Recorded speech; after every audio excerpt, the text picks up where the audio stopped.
welcome to the inaugural SKOL Masters, the meeting that's the brainchild of the thriving supporters club here at Oxford Speedway. Not just any ordinary individual meeting, a truly world-class lineup. So without further ado, let's have a look at them.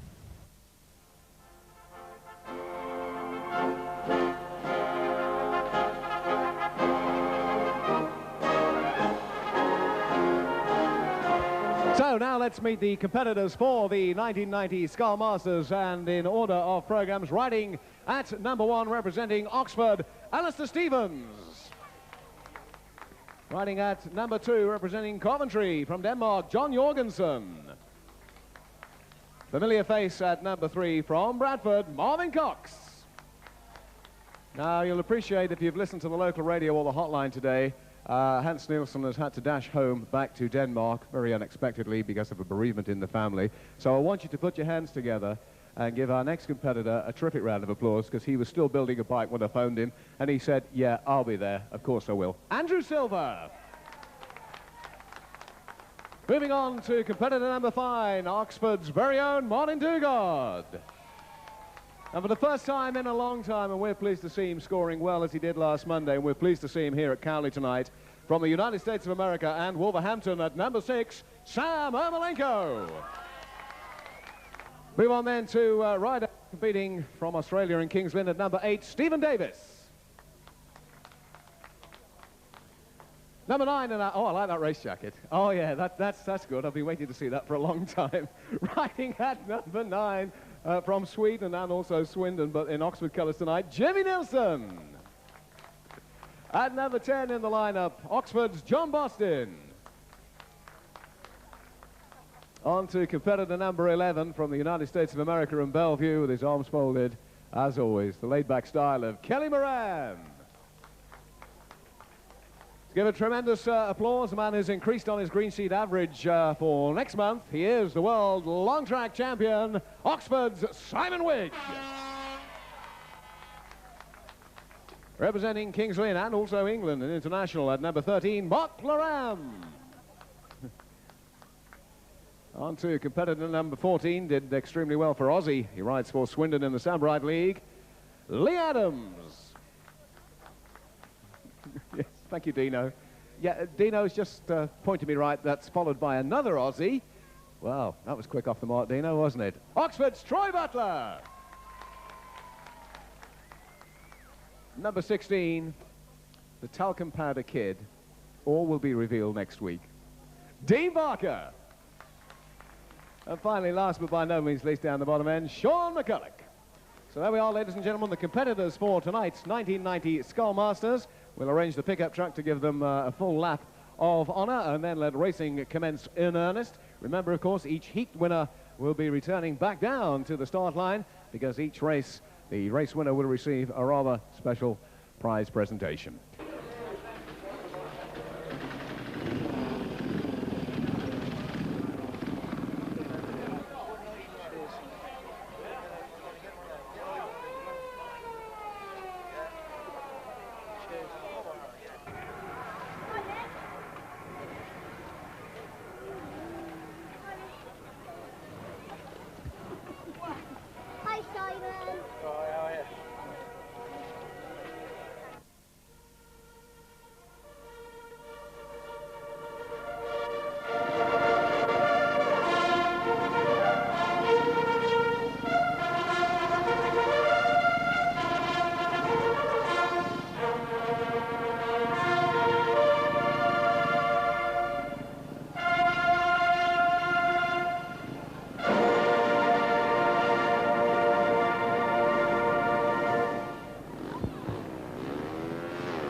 Heat number 1 of the 1990 SKOL Masters. On the inside gate, representing Oxford, Alastair Stevens in the red helmet colour.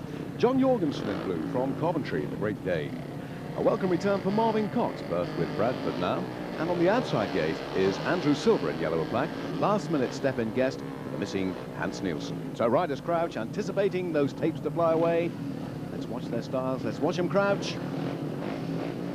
On goes the green light from the referee, and away shoot the riders into the first turn. And who's making the early trap? John Jorgensen's there, but look at this, shoulder to shoulder, because it's Marvyn Cox on the outside. So Cox now has the advantage around the pit's turn. Cox followed by Jorgensen and Silver in third position. Well, it really is a fine night for Speedway action at Oxford, and Coventry's John Jorgensen taking Heat 1 apart.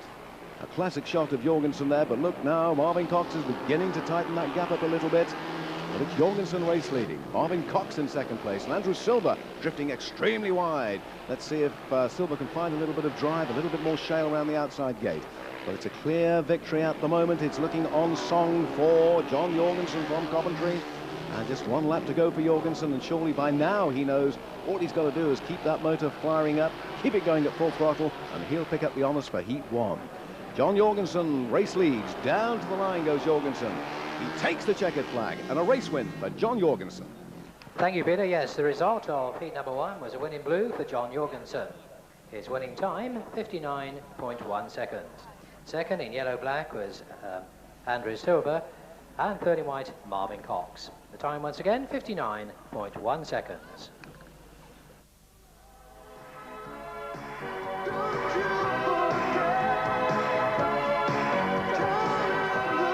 So we say congratulations then to John Jorgensen, a race winner of Heat 1, and the race being sponsored by Carterton Tyres, and a set of tyres for John Jorgensen, which we'll dispatch down to the pits for you. Oh, he's going to wear them. John, a good Heat 1 for you? Yeah, we're going to get those to the pits. Happy with that result? Yeah, I mean, I have been going terrible for a month now. I think it's about the first race when I had for 3 weeks, so that feels nice.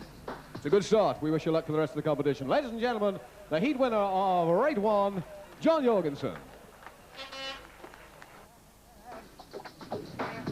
Heat number 2 then, and already waiting at the starting line in the red helmet colour, Oxford's Marvyn Dugard. Replacing Shawn Wilson in blue. That looks like Shawn Mcculloch to me.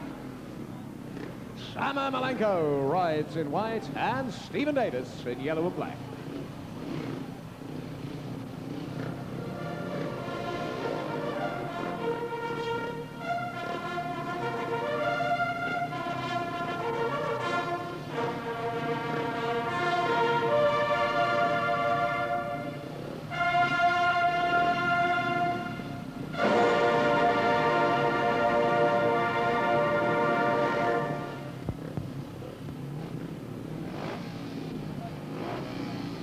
Heat number 2, there's Marvyn Dugard crouching, just waiting for the tapes to fly up.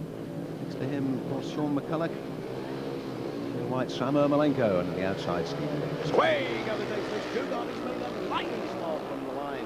It's Dugard heading out for victory on that early part of the track. And now Sam Ermolenko comes up to take into second place. And it's been quite a while since the Oxford fans have seen Ermolenko, so tragically injured towards the end of last year. And there were those who doubted whether he'd ever make a comeback at all. Certainly, whoa! A bit of a tight line there for Sam Ermolenko, just locking himself up, but we're now following the race leader, Marvyn Dugard for Oxford. Negotiating the pit's turn, Ermolenko into second place, and Stephen Davies now up into third position. Marvyn Dugard, race leader, Sam Ermolenko in second position, Stephen Davies running third. And really it's a dream come true for Marvyn Dugard to win his first outing. That surely will stand him in good stead for the rest of the meeting. So much pressure on his shoulders at the moment because he knows he's got the Intercontinental final coming up, and he's got to qualify from that to make his debut world final at Bradford. But on this showing, then surely he will do that. Marvyn Dugard for Oxford, down to the line, a race victory for Marvyn Dugard in first position. So the result of heat number 2, and the winning red for Marvyn Dugard. His winning time, 58.6 seconds. Second in white was Sam Ermolenko, and third in yellow-black, Stephen Davies. The time, once again, 58.6 seconds. That deserves a ripple, ladies and gentlemen. Quick word with Martin while we're here. Martin? Happy about that result? A good position for you there. Yeah, off of gate 1 has got to be an advantage around Oxford, so I think that's just what helped me, was gate 1. So 1 down, 4 races to go. Yeah, it's going to be a hard night tonight, so hopefully everything will be all right. We hope so as well. Marvyn Dugard. Thanks, Marvyn. Well, to give you some idea of the calibre of the lineup, we've got Andrew Silver here from the Swindon Robins. He's only come in as a late replacement. Pretty short notice for you, Andrew, but you shaped up pretty well in your first outing, coming from behind, and you got 2 points in the bag.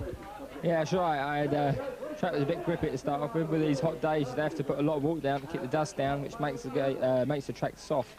So it was a bit exciting in the first race. Hopefully the track will sort itself out as the meeting goes on. Pleasing season for you generally so far with Swindon? Yeah, I started off the season real good. I was third in the averages, and you know, the way it looked, things was only going to get better. And since the British final, things have gone the other way a little bit. One problem we've had with oiling, like the engine's running too oily, and we're just starting to get through that problem now, and it looks like things are going to be on the upward turn now. Obviously, it was a major disappointment for you being knocked out so early in the World Championship when people expected you to do well. How difficult is it to keep the momentum going for the rest of the season? Well, it's just make sure that everything you do now is for sort of next year's World Final in Gothenburg, you know, and everything I'm working at now is just making sure everything's prepared for then, you know. But it's a long while to wait, and when the occasion will come around again, it just means that because you've waited for so long, you get more nervous, and because it means more to you. And each year that I keep getting knocked out in the British final, I get more keen and more nervous. I just hope that, you know, that all the hard work will pay off. But with Swindon doing so well, that must help keep you on your toes. That's right, you know, it's just good to be in, first time I've ever been on a winning side. Every other club I've rode for has been at the bottom of the league, so, you know, I'm happy to ride for a winning team, and, you know, the management and everyone, you know, it's just good to be on site in a positive club. All right, best of luck for tonight. Great, thank you.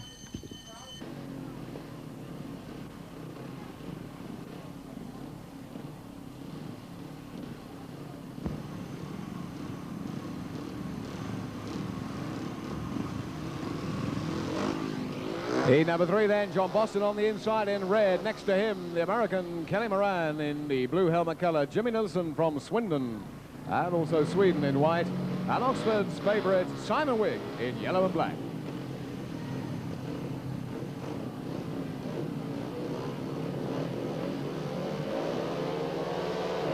And away go the tapes there for heat number 3 of this 1990 SKOL Masters. And look at this battle going on. Jimmy Nilsen from Sweden makes a perfect first turn. It's Nilsen leading.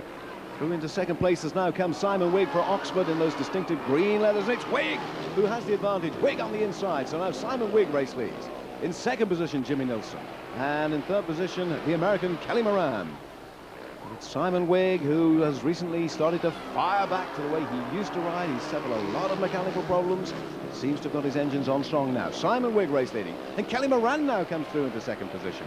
And that's put Jimmy Nilsen back into third. We're watching Simon Wigg around the pits turn. There's Wigg taking his own racing line. Simon Wigg, just a matter of feet and yards away from the checkered flag for victory. It's Simon Wigg who's getting it absolutely spot on for heat number 3. Simon Wigg then gets his wheels in line. Over the line goes Simon Wigg. A great victory then for Simon Wigg. So the result of heat number 3 then, a win in yellow-black for Simon Wigg in a time of 58.7 seconds. Second in blue was Kelly Moran, and third in white, Jimmy Nilsen. We're off to a great start already. Is none other than world long track champion and current world speedway number 2, Simon Wigg. Fabulous win for you, Simon. Yeah, obviously I'm very happy to get the first one out of the way. It's very difficult getting off gate 4 with very good riders alongside you. So Jimmy Nilsen left a hole for me, and I took it, and you know, it's nice to sort of get off with a win, because hopefully I should have sort of better starts as the night goes on. So yeah, quite happy. But it's a good incentive for riders in this type of meeting with every race sponsored, because even if you're out of the running, if you pop up and win a race, nice big prize at the end of it. That's right. You know, the people that run it at the Oxford Supporters Club, they've done a super job of getting sponsors together for every race, and it's an added bonus as well as a race win. You get a prize too, you know, and there's some super prizes tonight, so it's great. Form-wise, things looking up for you, do you think?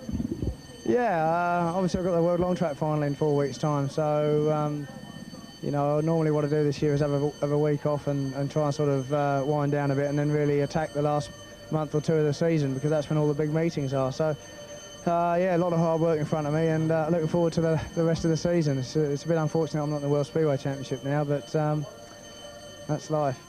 Do you think that Speedway, and perhaps particularly long track, has had some bad publicity, or is it just regarding injuries? Sam Ermolenko's bad injury last year, Speedway seems to be a hell of a lot of knocks. Is it just coincidence, or bikes going faster?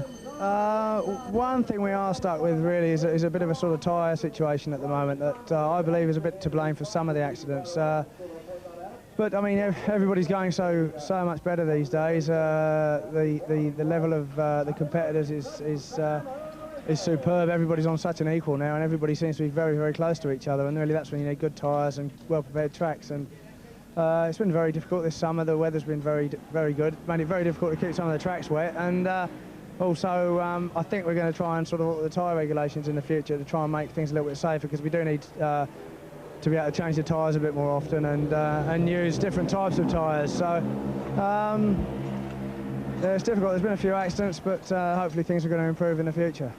Now, you're off the England scene, but Kelvin Tatum is this week asking for your recall. How do you feel about that? Well, I didn't know that until he just said that. Well, that'd be nice. We've got the World Team Cup in a few weeks, and after Simon Cross's dreadful injuries last weekend in Germany, it's a big worry for England. And you know, I'd be only too pleased to ride in the World Team Cup if I was asked. So they sort of called me up at the last minute last year, and obviously I was very pleased to grab the chance. And I think with the World Team Cup final this year being in Czechoslovakia, we've got a super chance. I've been there half a dozen times. I know the place well, and you know, I'd like to think that should I be asked, I can do a good job. So we'll have to see. Obviously, you know, we've got a few more weeks to decide who's going to be in the team, but I'm very keen. All right, smashing. Thanks for talking to us, Simon. Thank you.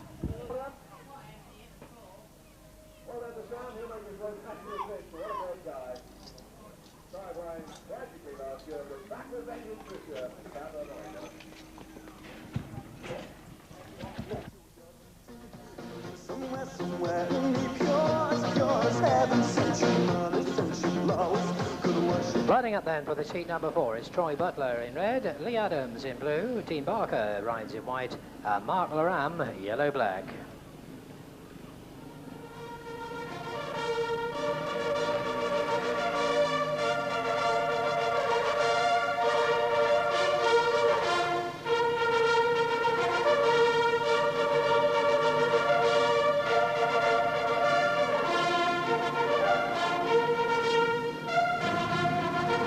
Heat number 4 then with Troy Butler, Leigh Adams, Dean Barker and Mark Loram.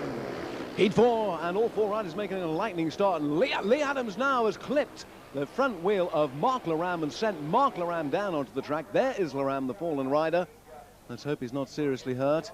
That's a tragedy for him. He stepped up from Hackney in the National League last year and gained international caps for England this year. Mark Loram, look at that, a tough guy of Speedway.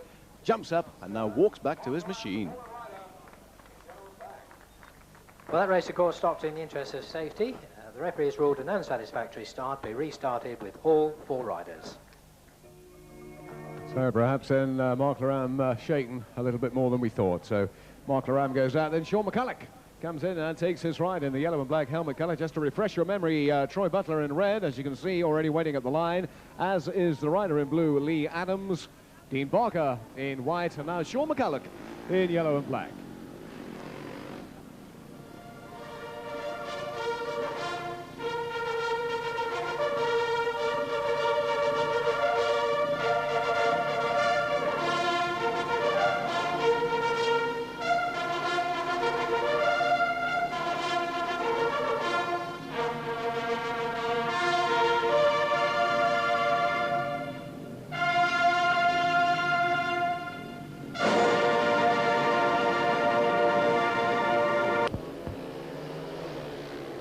And away go the starting tapes then for the rerun of Heat 4, and the battle is on between Troy Butler in the red helmet colour and now Leigh Adams, and it's Leigh Adams who has the advantage over Butler.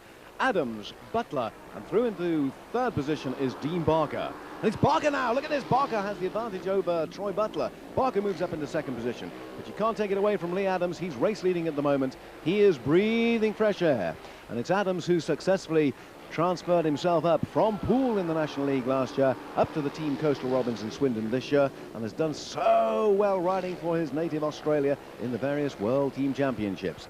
And he's really got a liking to the Oxford track in this SKOL Masters Trophy. Look at this, Adams out on his own. I'm sure Troy Butler will have a word to say about that. Adams then negotiating the turn around the toe turn. Adams race leading a little class of his own in this one. Well, he's a very likeable Australian, and there were about 5 clubs vying for his services. Swindon got him, and there goes Adams for a race victory in the rerun of heat number 4. So the result of heat number 4, a win in blue for Leigh Adams in a time of 59.4 seconds. Second in white was Dean Barker, and third in red, Troy Butler. The time once again, 59.4 seconds. We say well done then to Leigh Adams. Harper Motors sponsoring the particular race, and Mike Wiley hands over to Leigh a rather superb carriage clock. Leigh, we'll just have a quick word with you before you disappear. A track to your liking, sir? Yeah, it's very good. There's a little bit of grip around, so I think it should be good racing afterwards. A little bit of passing, which is what we're all after. You've done extremely well for Australia recently. Yeah, not too bad. Messed up a couple of races, but Todd and myself hung together and got second, which was really good. It looked good on the TV, that's for sure. Leigh Adams, lots of luck. Congratulations. Don't forget your battery. There he goes, race winner Leigh Adams. Give him a round of applause. Certainly deserves it. And thanks to Harper Motors for that one.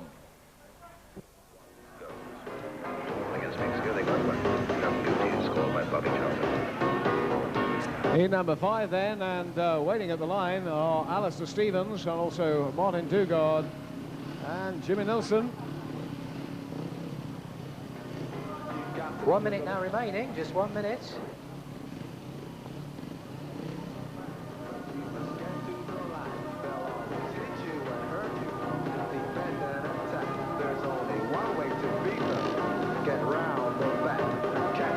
I'm not too sure whether it's a good thing or bad thing, but I can see Bernard Crapper up assisting John Hancock, our deputy referee, this evening. 2 pints, please. And just 30 seconds now remaining, 30 seconds. Here he comes. So Mark Loram then, unable to take his place in the last race, but certainly can in this one. And there is the young Englishman making good of himself up at King's Lynn with the Zeta Stars, Mark Loram in a red helmet colour.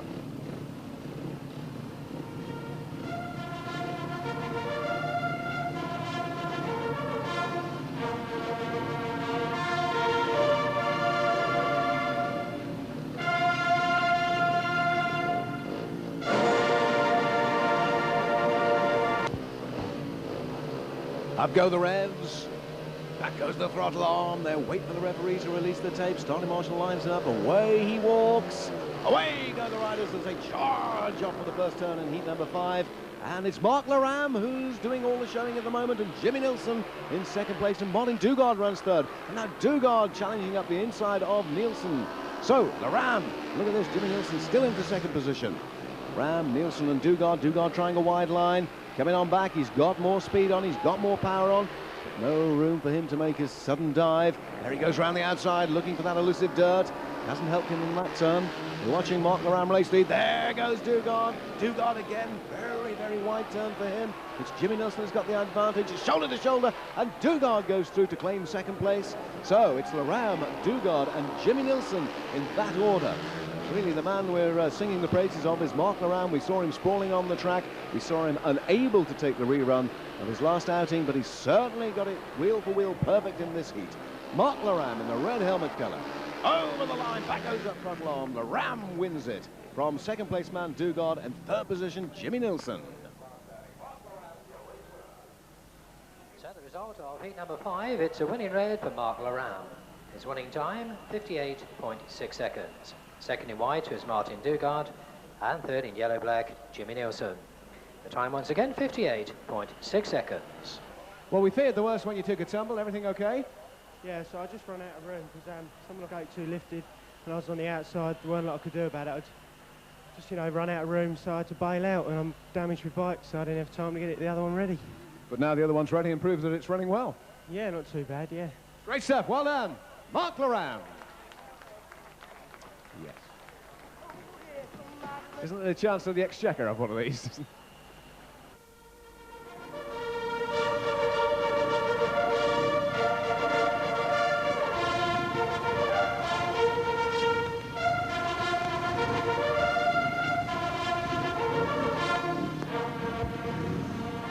I'm sure that fanfare gets longer. Heat number 6 then, Leigh Adams on the inside gate on the red helmet colour. Next to him, John Bostin, riding Simon Wigg's engine in his bike this evening, by the way. I just thought I'd point that out.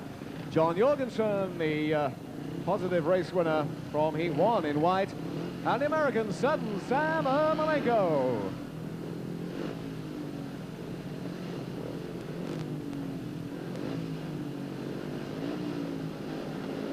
Well, there's the green lights, and away go the tapes from the start of heat number 6. And making an early lead is Leigh Adams in the red helmet colour. Sam Ermolenko now creeping up into second position in yellow. And John Jorgensen, who previously won his last outing, relegated to third position. So it's Adams with a battle of Ermolenko at the inside of him. And it's Ermolenko whose positive charge on the inside has got the advantage over Adams. Ermolenko leads Adams with Jorgensen running in third position. Well, we haven't seen too much of Sam Ermolenko. We made mention of that earlier on. He was sidelined for oh so long during last season, and he's back with the Wolves. He's recently scored double points for them. This is his first meeting back at Oxford for a long, long time. He surely has not forgotten his way around. Sam Ermolenko reading over Leigh Adams. There he is, Adams in second place. Ermolenko round the pits turn goes, back goes the throttle arm. He'll get that slide corrected with his wheels in line. Over the line goes Sam Ermolenko, Leigh Adams second. So the result of heat number 6 and a win in yellow-black for Sam Ermolenko. His winning time, 58.9 seconds. Second in red was Leigh Adams, and third in white, John Jorgensen. A great start for you, Sam, and you've had a tremendous reception from this Oxford crowd. Must feel good. Yeah, it's good. Everywhere I've gone, I get a cheer, and just gives me shivers up the spine. It feels really good. Monday night, you're fresh from 17 point, paid 18 maximum. Did you really expect that much so soon after your injury? I've been plugging away really cautiously, and I think my style's improved a bit. And I'm a little bit smarter maybe, and maybe more mature, I should say. And I'm not taking the big chances, and it seems to be paying off. But is that through having to be more cautious, or? Yeah, it's just a matter of, you know, my head's still tuned up to win races, and the hard thing is when your physicalness isn't so up to what you know you can do, you got to kind of detune your brain a bit so that you can ride to your physical capability. And I've had to do that, and I'm slowly but surely catching back up to my mental side of it. So it's almost like if you had to start over and know nothing, it would probably be easier for me. But since I've already knew how to ride, it's been a lot harder. So. What was going through your mind immediately after the American final, actually on the night? Because it was a very sad feeling, even, you know, listening to the result back here. Yeah, it was. It's like a pressure cooker just boiling, and somebody lift the lid off. You know, it's like the pressure was off. You know, I mean, I was really trying my heart out. You know, and today I think just proves that the American Federation would have made the right move by seating me through. You know, which nobody would even knew. I didn't even know that, but I was hoping that I would get to this stage right now. And you know, like I said, the pressure was off, and now I can just click race to race. There's nothing really to prove other than to get satisfactory race results, and that's what I'm trying to do. Since Bruce Pendle, of course, you're the rider that's really come closest as twice world number 3. We hear a lot of American riders have said, well, I'll give it another season or two, and if I haven't, you know, maybe got that world title, they're going to go back home. How does that stand with you? Well, I had a really good setup here this year, living with my family, being here, and I have a house and stuff, and I just couldn't see throwing that all away so sudden. I kind of wanted to at least give it a go, at least follow it through this year and see. And I think right now with my results I'm having, I'm pretty happy to stick around for a couple of 2 or 3 years without I don't have any big future changes in my plans at the moment, so who's to say what's going to happen, but my plans at the moment are to stay here. And obviously the American final next year hopefully be a different story. That's right, that's right. Okay, best of luck for tonight. Thanks a lot. See ya.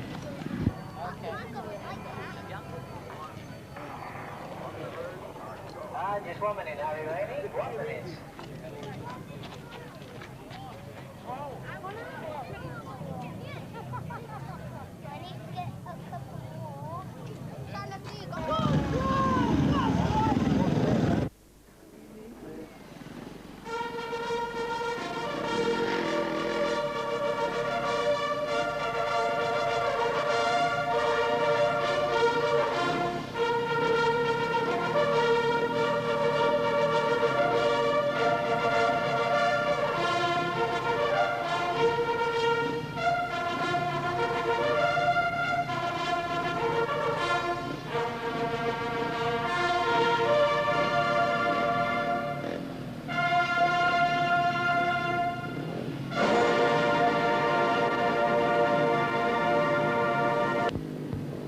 Heat number 7 with Moran on the inside. Troy Butler off gate 2. Shawn Mcculloch off gate 3.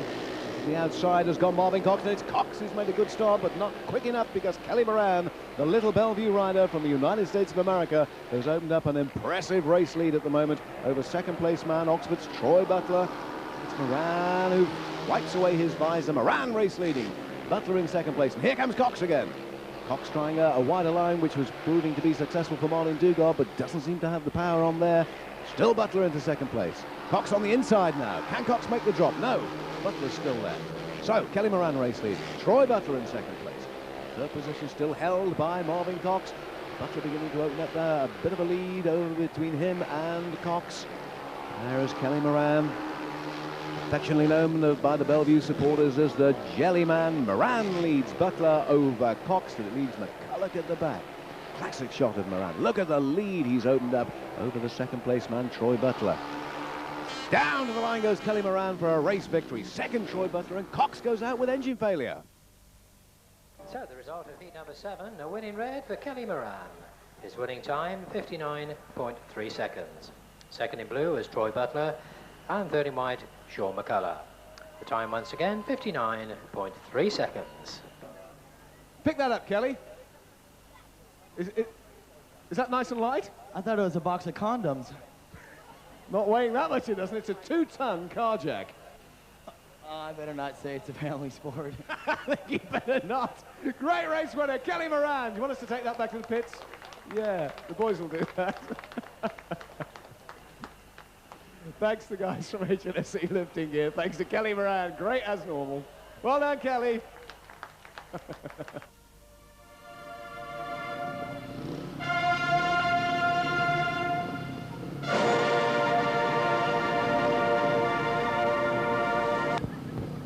Heat 8 then with Andrew Silver on the inside. Next to him, Stephen Davies. Simon Wigg off gate 3 in white, and from the outside, Dean Barker in yellow and black. Green light goes on. Away go the starting tapes again, and it's a lightning start because Andrew Silver is there. Simon Wigg now challenging for second place, and running in third position, Stephen Davies. But it's Silver, the man who came into the lineup tonight at very short notice. Look at that. Wheel up in the air under extreme pressure of power. Andrew Silver in red, he's race leading. Simon Wigg with a bit of ground to catch up there. And third position, well, it's still Stephen Davies in the blue helmet colour. So, Silver winds that throttle on back. Wigg driving right around the outside. Silver from Wigg, and Silver begins to open up even more of a lead, but now back comes Simon Wigg. Wigg again riding a wide line. Silver race leading. Watch Simon Wigg. Is he going to be successful? He's closing the gap. Look at this. He's on his back wheel. Silver leading. Now here comes Wigg around the pits turn, and it's shoulder to shoulder as they turn. Who's going to make the drop first? Simon Wigg gets it. Simon Wigg is there. Andrew Silver runs second, and Stephen Davies runs third. And what a close win there for Simon Wigg.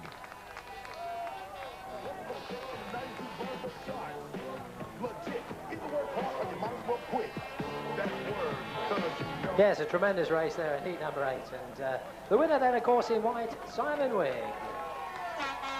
And Simon's winning time, 59.5 seconds. Second in red was Andrew Silver, and third in blue, Stephen Davies.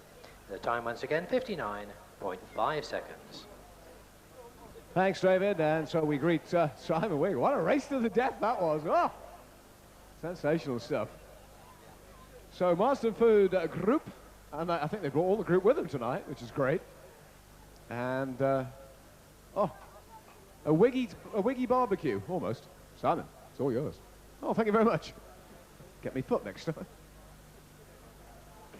Of course he can. You better get a height, boy, because you know you can't touch this. Ring the bell, school's back. Yeah, Simon Wigg, what a race and a half that was. Yeah, yeah, not half. I mean, I wonder if Andrew Silver knew you were getting so close to him.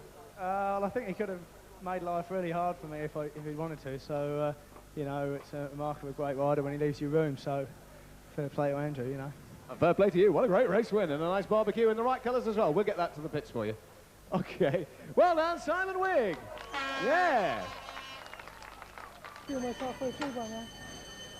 On what? On the races.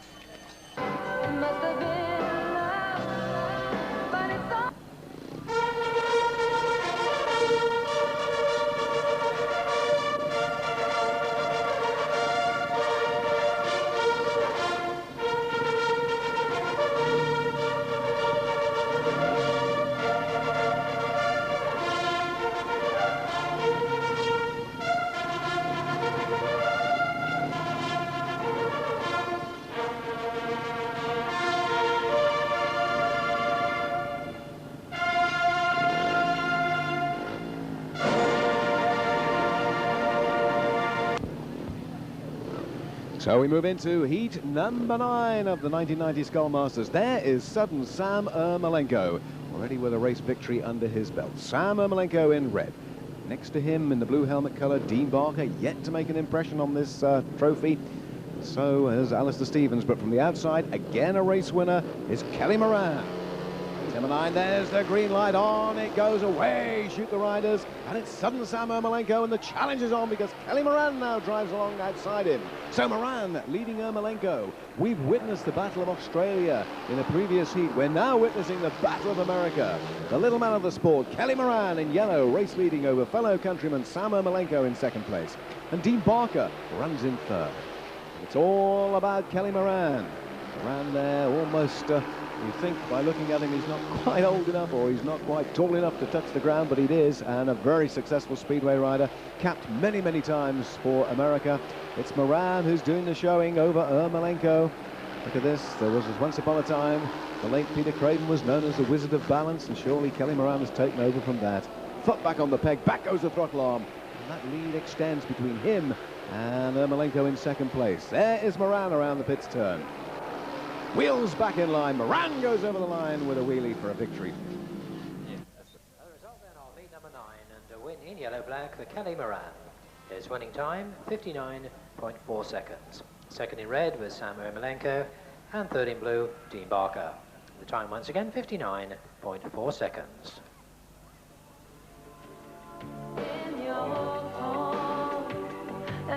Well, one rider well on course so far with 8 points, Kelly Moran. Going well for you tonight, Kelly, and some good gating for a change, if that's not being rude. No, it's hitting it spot on, actually.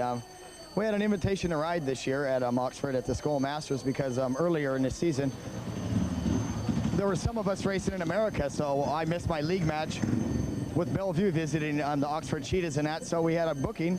We thought, yeah, it'd be good. We haven't been to Oxford at all this year. And obviously in an open meeting of this caliber, you can do a bit of an experimenting, whereas opposed to when you ride for your team, you don't want to be experimenting. You want to have everything ready to go from the word off, you know? So it's meetings like this, you could try jetting with your carburation or timing or things like that. So funny enough, we haven't tried any experimenting yet, and things are just going great. And like you're saying, I'm starting to make some gates, so hopefully we won't change anything and everything will just go all right. So might you leave the experimenting now? You're on the leaderboard. Yes, I think we'll just leave the experimenting on the workshop bench, you know, but am I on the leaderboard? You are, just about, I think, yeah? Oh, gosh, I didn't... Going well, going well. I'll go out and get 2 duck eggs or something now. Yeah, hopefully if we can, it'd be nice to finish up on a rostrum. It's been a long time since we've been on a rostrum in any open meeting, you know, but it's just nice to be riding as opposed to sitting at home or going out, you know, in town. At least you can come home and show a bit of profit, you know. Tell us now about Bellevue and tell us the real truth there, because there seemed to be some real bad feeling in regards to what everyone knows about Carl Stone, who are obviously young, promising on Bellevue's books, going out. Also Gary Hicks after a brilliant first season. Was it really down to the promoter's fault, or is it just the stupid points limit?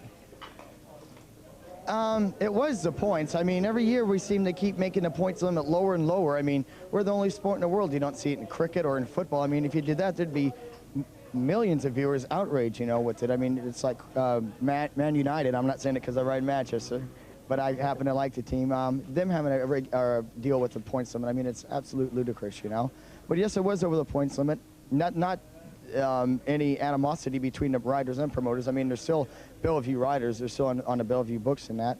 But it was just a point limit, and John thought he'd take a gamble with Bob Yacht, and luckily that has paid off, because so many times someone could show such great promise in another country, then come to England with a real cream of the riders are, and they just fall flat on their face. But obviously Bobby's lived up to his expectations of what John Parent expected of him, and hopefully he can just keep going better and better with every meeting.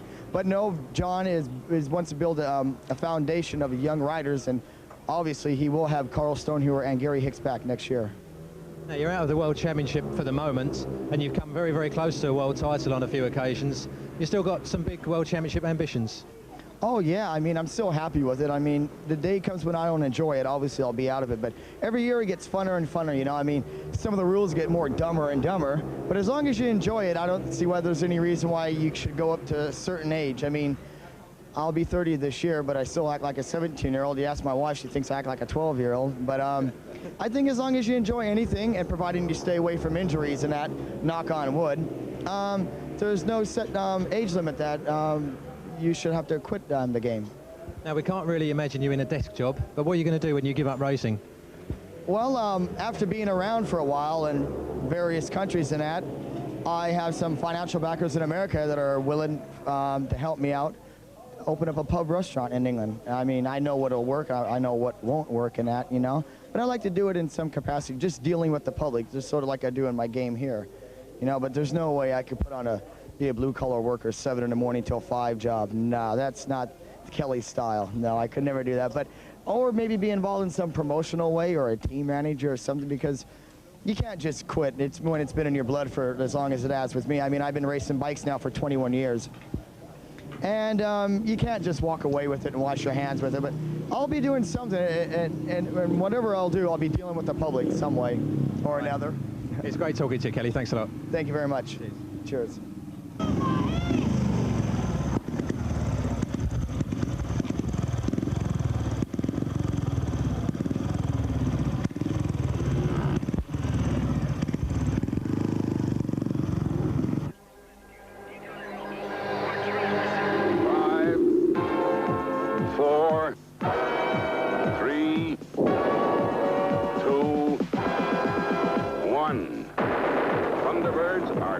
And just 1 minute now remaining. 1 minute.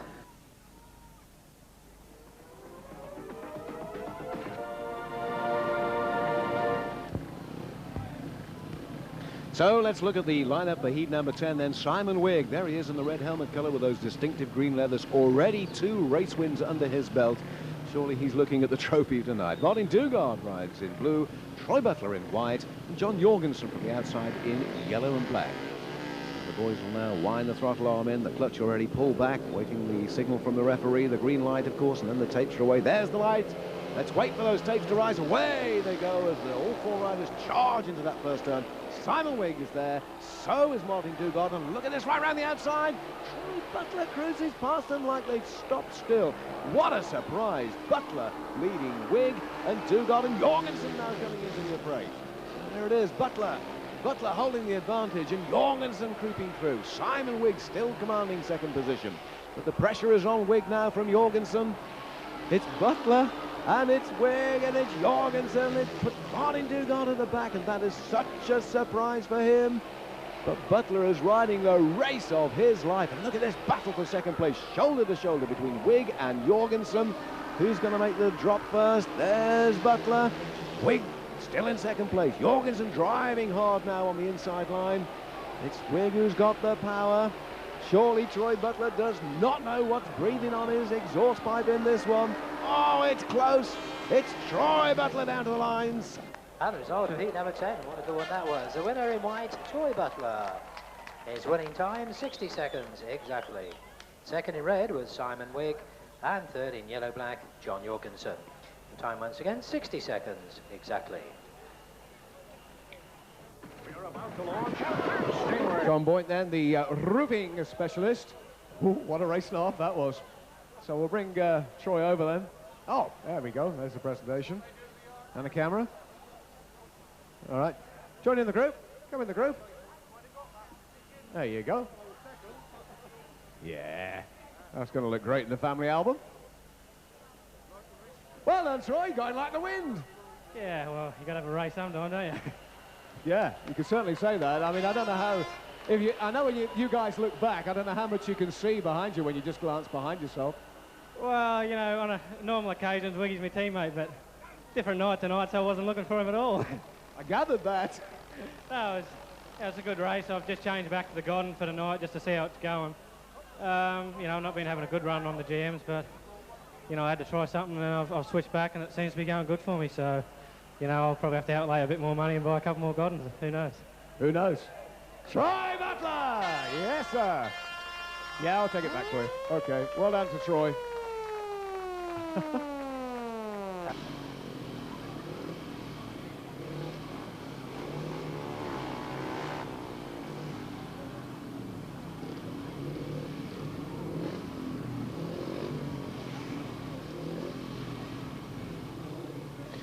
Heat number 11 then of the 1990 SKOL Masters. On the inside is Stephen Davies.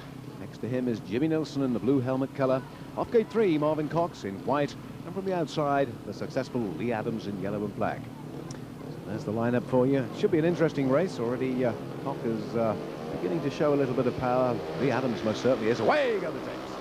Let's have a look at the early leaders. It's Jimmy Nilsen in the blue helmet colour who's there. And look at this now. Leigh Adams gets the power on. Goes through into second place. Marvyn Cox runs in third. And that leaves Stephen Davies at the back. A good pits turn there for Jimmy Nilsen. Leigh Adams as well. He's starting to power. He's starting to power. But Nilsen has a quicker bike because he's opening up quite a lead on this one. Jimmy Nilsen race leading. It's Leigh Adams in second place. And Marvyn Cox runs third. So, Jimmy Nilsen then, a very successful rider at Oxford. He rides, of course, for Swindon. We've said it before, but he certainly likes the Cowley Shale around the Oxford circuit. Jimmy Nilsen then turning tight there. Now Leigh Adams beginning to show. Nilsen just a quick look over his shoulder. Adams starts to pick up a little bit more power and closes the gap down. Nilsen out of the top turn. Jimmy Nilsen with Adams tucked in behind him. Let's watch him go round. Jimmy Nilsen's got his... Oh, he's gone out with engine failure, and it's left Leigh Adams to cruise in with a race victory. Oh, and I would imagine that now Jimmy Nilsen is feeling as sick as anything. He would have got that race sewn up, but lost it out to Leigh Adams. Right, the result of heat number 11 then, and a win in yellow-black for Leigh Adams in a time of 60.2 seconds. And very close second in blue, Jimmy Nilsen. And third in white was Marvyn Cox. Time. Well, time now here deep in the Oxford pits for a bit of Speedway walkabout. Let's see what reaction we get from some of these riders while they're busily working on their bikes. First unsuspecting victim coming up. This is your life. And we're caught up on the mic already. Things going a bit better for you tonight, Troy. Third place, a second place, and then a win. Yeah, I mean, it's a pretty hard meeting. You know, we've, as I said before, we've just changed from GMs back to Goddens, and it's the first time I used them all year. It's sort of just been sitting in the shed ready to be used, and it's going quite good. You know, I've had a few problems on the GMs and not really scoring the points I'd like to be scoring, but, you know, the Godden feels good, and I feel a lot more comfortable on it, I think, and it's starting to suit me a lot better, really. The Supporters Club has certainly put together a good lineup tonight. There's not really any easy races, are there? No, that's right. You know, they always seem to put a good, you know, lineup for this meeting together, and, you know, you really got to be on your toes and, you know, just see how it goes, really, but... You know, like you say, there's some hard races and, you know, you just got to get your head down and go for it, really. One big hurdle for you, of course, in the World Championship to make your second World Final appearance. How are you looking forward to riding in Denmark? Yeah, I am looking forward to it, actually. We went to Falstead last year for the semi-final of the World Pairs where I scored 23 points. So, you know, it's a track that I've been before and I enjoyed riding the track. So hopefully that, you know, that's going to help me, you know, to get through that round and obviously, you know, make me second World Final at Bradford. And is it a help for you there, having another Australian, Todd Wiltshire, in the lineup? Definitely, yeah. You know, it not only sort of helps me, you know, to know that there's somebody else there that's from the home country, but I think it gives me a little bit of competition, you know, to know that, you know, I've got to sort of keep up with Todd to, you know, keep my pride as well, really. And you know, we've got a lot of friendship on the line, and I think, you know, we're just going to sort of be out to beat each other as well as help each other, and I think that'll be good for both of us, really. All right, thanks a lot for talking to us, Troy. These Australians all stick together, you know. So next door is Stephen Davies, and he's busily working on his bike, but we're going to have a go anyway.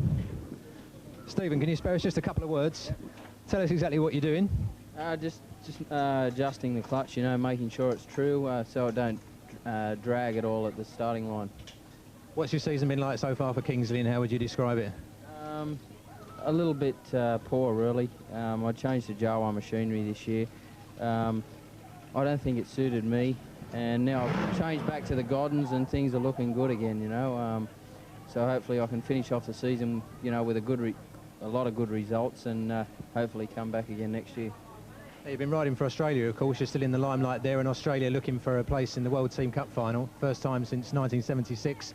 Some important meetings coming up for you. Yeah, things are looking good for Australia now, you know, with the likes of Todd Wilshire and Leigh Adams coming along, and, you know, second in the World Pairs final. That's, you know, it's a really good result.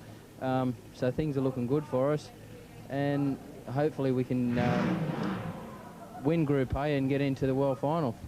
Well, best of luck, and we'll let you get on. Thanks for talking to us. Thank you. Heat number 12, Mark Loram rides in red, Andrew Silver in the blue helmet colour, John Bostin rides in white, and in yellow and black, it's Shawn Mcculloch. There's the shot of Andrew Silver, just getting his shoulders back, making himself comfortable on the seat. Up come the 4 riders to the line. Let's watch for Loram, let's watch for Silver. Riders crouch, throttle arm is waving, you can see the elbows going away, shoot the riders down to that first turn. And it's Mark Loram who's turned very tight. Andrew Silver now turns tighter because he gets the advantage. He gets the power on a little bit quicker. And it's Silver now who takes the lead. Loram in the red helmet colour in second position. And John Bostin begins to show in the white helmet colour. So, Silver race leading over Mark Loram, and John Bostin runs third. It really is all about these two Englishmen, both riders being capped for England and the Sunbright Lions. And there's no love between them in this race. Silver over Loram. They're turning almost together. It's Silver who's still got the advantage. He's got the power on. Silver, the leg trailing style of him. Mark Loram turns back on himself. Silver looks round, sees Loram. Back goes the throttle on. It's still Silver race leading. Loram moves. Well, you can look at the two different positions here. Silver, the crouch position, and the push back of Mark Loram there. Silver. There he is. He turns tight. Loram is still with him. It's Silver down to the line with Loram in second place. Number 12 then, a win in blue for Andrew Silver. His winning time is 60.2 seconds. Second in red was Mark Loram, and third in white, John Bostin. Time once again, 60.2 seconds. Well, the man's been struggling away, picked up a couple of seconds, and now eventually a race win for Heat 12. Slender World, who specialise in the body beautiful and getting it down to a rather slender trim. Well done, Andrew. We'll bring over the, I think it's Holdall for that time around. Yeah, a little peck there. Well done, Andrew. We've seen it for a couple of seconds now, a race win. You're settling into it. Yeah, I've got the start sorted out. Hopefully Simon did a good race to overtake me. Sort of, I rode it for a few weeks, and you know, you've been riding at Swindon all the time. It's sort of a bigger track to ride in a small one. It takes a bit of getting used to, but after Simon overtook me, I thought I've got to ride the outside a bit more, and it seemed to have worked in that one. Sure did. Let's look for another success for you. Andrew Silver, well done. Can we take that back for you? All right, well done, Andrew. Remember, of course, Andrew dropped everything and started rebuilding a bike at about 11 o'clock this morning in readiness for this evening's event. So we salute him, a genuine guy, and a good race winner as well, Andrew Silver. Let's take a break. We're back with part 2 of the 1990 SKOL Masters.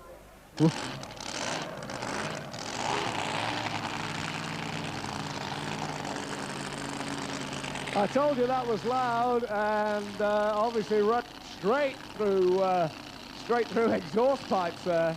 A Chevy engine running on dope methanol and fully supercharged as well. The boys are out at Stratford-upon-Avon this weekend where they're drag racing it. Let's hope they do well. North to 200 in 6.5 seconds. Wow.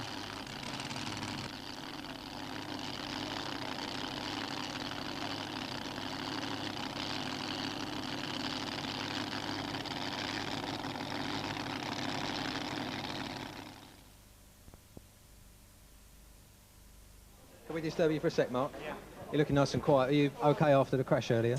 Yeah, I'm all right. You know, it's just one of those things. I just ran out of room on the first turn. So Leigh lifted a bit off gate 2 and went a bit wide, and I was on the outside, so it's just one of those things. I'm all right though. Pleasing season for you so far with Kingston, topping the averages and other successes as well. How are you feeling? Yeah, good. You know, I've had an enjoyable year up till now. Yeah, I've done well to get, you know, where I have, I think. I've had an enjoyable year. You know, I've tried a lot of different things out. And it's been good. Obviously, it was the right move for you to go up to the British League. What have you got to say to some of the other riders who perhaps, through no choice of their own in some respects, are hanging back? Well, I think I was hanging back myself, you know, but now made the change. it's you know, far better off. You learn a whole lot more. Makes your gating so much better, and you've got to be 100% on form to do any winning all the time, you know, whereas in National League you can afford to be slacking a bit. So, you know, I'm glad I made it. I mean, it's up to them really, but, you know, if they made the change, then they'd realise as well. I think we all accept that obviously your gating's got to come up to scratch, not just you personally, but any rider moving up. But surely there's got to be a bit more to it than that. Oh yeah, there's a lot more, you know. Like I said, all the riders are 100% on form all the time, you know, and the machinery's got to be kept up to that much better standard. You know, you don't get away with anything second rate. A lot of riders talk about the National League being a lot more friendly, perhaps because there's not so much pressure. Do you miss that? Is that the case in British League? No, not really. I think, you know, I didn't really notice that. I think, you know, it's just as friendly in British League. You know, we all get on all right in the team and that. So I don't think, you know, I don't really miss that side of it. You seem to be racing all the time, though, grass, long track, and of course Speedway. Do you think people are going to start telling you doing too much, like Simon Cross this year had purely concentrated on Speedway? Might you do the same? No, I think I've at times, you know, but I'll get used to it in a year or so. You know, I should be used to the schedule and get myself organised, and I'll be all right. You know, it's just a bit of unorganisation. You know, you end up getting worn out and that, and tired coming to meetings, and you can't have that in British League. You're still in with a shout tonight. How do you see your last couple of rides going? Well, I'll just go out and, you know, see how it goes, and then with any luck, I'll maybe be able to nose into the final. All right, best of luck to you. Thanks, Mark. John, you've been in some good races tonight, and perhaps you deserve some more points. Well, I have been through a bad spell lately, and as soon as it have all this good weather here, I start spinning a lot, and I'm trying a lot of things tonight, and I feel more happy today, even with having got so many points. I think they've just been one of them things, you know. I've been some good races, like you said, and they've been close all the way. So I would like to go out and make a good start next one and just have a win to sloot up with. Considering this is like an individual meeting, you've certainly looked very keen on the track tonight, riding, you know, with quite a lot of aggression. Well, it's probably a lot down to I have to try a lot of things, and I know I haven't been going well myself personally, but I haven't been happy with my bike. So today it's like a trial day for me, where I'm trying a lot of different things with my bike, and I have to probably be a bit more aggressive myself. Now, obviously, it's a question a lot of people perhaps ask you. Hans Nilsen and Jan Pedersen still at the top of World Speedway, but now, of course, that Tommy Knudsen and Erik Gunnarsson are no longer riding. Obviously, the focus is coming on to someone like yourself to bridge the gap for Denmark. How do you see that? Well, it's going to be a tough one, this World Team Cup. With Brian Carter look like being out as well, it's going to make it just even tougher. But like, it's a lot down to myself. I know on a good day I can do well, and if I have one of these days, the day we do the World Team Cup, maybe we can still win. But it's going to need a bit of luck, and I definitely have to be at my best so we have any chance. How do you see things shaping up at Coventry? It's quite a strange lineup this year, and one or two riders perhaps haven't performed as well as they were expected. What's the feeling like with the Bees? It's not very well at the moment. I'm a little bit down there as well. I feel some of the things the management have done haven't really been that good.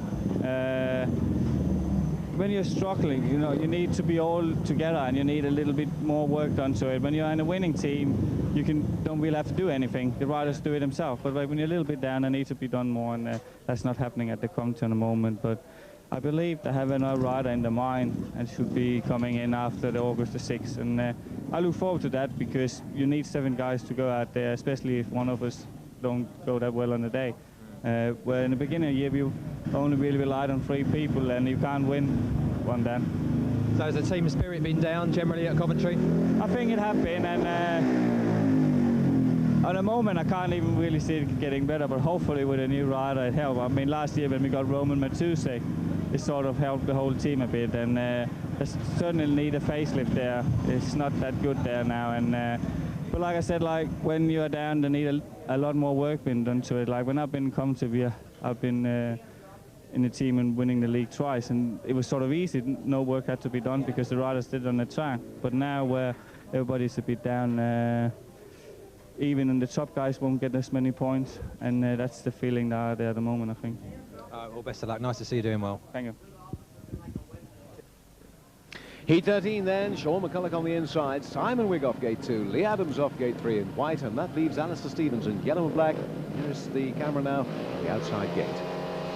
Way go the starting takes, and away charge the riders into the first turn. Simon Wigg's got the advantage then. Leigh Adams creeps up into second position. So it's Wigg, and what a lead Wigg has opened up in this race. My, oh my, he's really got to grips with the Oxford track. Simon Wigg race leading. Alastair Stevens now comes through into second place, and we've lost Leigh Adams. He's gone out with mechanical problems, so that's left it wide open for Simon Wigg. Wigg over Alastair Stevens, and now McCullagh moves through into third position. And Simon Wigg has been quite devastating in earlier rides, and I'm sure he knows that his eyes are set firmly on that trophy. Simon Wigg, distinctive green leather figure of speed. Wiggy leading over Alastair Stevens. Alastair Stevens pulling back a few feet. It's still Wigg who's commanding a healthy lead in this one, riding a very mid-track style there. Wigg looks round, sees it's Alastair Stevens, opens up the throttle. Around the pits turn he cruises. It's Wigg who's perfect in this one. Alastair Stevens gets second place. So there we are then, Simon Wigg, a race win for him. So winning Heat 13 there in blue was Simon Wigg in a time of 60.8 seconds. Second in yellow-black was Alastair Stevens, and third in red, Shawn McCulloch. Time. Well done, Simon. Another race win under your belt. Yeah, that's great, and thanks to Steve. You know, Steve's been helping me for quite a few years while I've been at Oxford ever since I started here. So it's great to grab something like this off him again. Perhaps Steve will pay your bill as well. Great stuff. Thanks to Steve Willoughby and the kids as well, looking very cool in those shades. We'll get that back to the pits for Simon. I will say congratulations, race winner Simon Wigg. Well, some frantic work going on down here. I don't suppose Leigh Adams is in the mood to talk, having had a machine failure, but we'll have a word anyway. Leigh, can you join us for a second? A bit of a blow for you there. Engine failure. What was the problem? Do you know yet? Yeah, it was a bit of a bugger. My main wire going for the kill switch come off and just earthed out on the handlebar. You know, I lost a couple of points, so it's going to be pretty vital to get through the final now, but we'll be in there trying. Is it something you can put right before your last race? Yeah, it's all done now. It's just a wire just snapped off and just earthed out. But it's all fixed now, so I'll just go to my next race and try my best. That's all I can do, really. You're obviously enjoying life at Swindon and British League? Yes, very good. Swindon are treating me really well. I'm really happy there. The track's good. The team's good team spirit. Yeah, I'm really happy with the way things are going this year. Ivan Major always used to say that he used to get up every single morning and say, what can I do today to become World Speedway Champion? And obviously, if you want to become World Champion, which I'm sure you do, you've got to be very, very serious about it and go to bed early and things like that. So what's life like for you? It's good. I enjoy how I live. You know, I lived on a strict sort of budget and everything, and I do want to be World Champion one day. So, but I enjoy the way I live, and you know, a lot of people wouldn't enjoy it, but that's life, and you know, life goes on. It's true what they say, though. I think riders from Europe as well as Australia coming to live in England does make you tougher. Definitely, and I come over here my first year. I was 18. You know, come over here and you're away from mum and dad for a year or so. It certainly does toughen you up. I've got a brother that's 21, and you know, I've just grown up so much more than him. But it is good for everyone. I think, you know, any young person come over and live on their own for a while, it's really good for them. What's the strangest thing, do you think, about the English way of life? Just the weather, really. You know, when I first got here, the weather was a bit rough, but I can't complain, actually. Both summers that I've been here have been really good, so that's probably about the only thing. It just gets a little bit colder at the end. Because funnily enough, although we've got the fantastic weather, it's almost working against people now, because we haven't had very much rain, and people are complaining now that no matter how much they water the tracks are going, you know, bone dry. How do you get around this problem in Australia, then, if you have so much good weather? We water the tracks with a lot of water. Like we start watering the tracks, you know, a day before or something like that. At my home track, we've got a big road grader, and you know, halfway through a meeting, we turn the track up about a foot or so, and just put the water into the track. But I think a lot of the promoters over here need a good lesson. The tracks do get a little bit slick, and it does cause, you know, lack of racing, which is a bit of a problem. Now you've got Phil Crump coming back, and he's been an inspiration to a lot of riders, particularly you, I'd imagine. How do you feel about that news that he's coming back to Britain? Well, I was fairly surprised about the whole thing. I did know he had in mind that he was going to come back, but when I actually heard that he was coming back, it was a bit of a surprise. But it should be good for Swindon Speedway. I'll bring the crowds in, and Crumpy still is going very good. You know, he's a very aggressive rider, and as you said before, he's helped me along the way. He still can help me, so it should be good for me and Swindon Speedway. Right, we'll let you get on with your bike. Thanks for talking to us, Leigh. Thank you very much. Well, it's really building up then to a knockout, fabulous competition, the 1990 SKOL Masters. Heat 14 now, with John Jorgensen off gate 1 in red, Mark Loram in the blue helmet off gate 2, Stephen Davies. And there's a classic shot of Stephen Davies there with the back wheel spinning. He's in the white helmet colour off gate 3. And we can just see on the outside, Kelly Moran in yellow and black. So there's the lineup. Here comes Heat 14.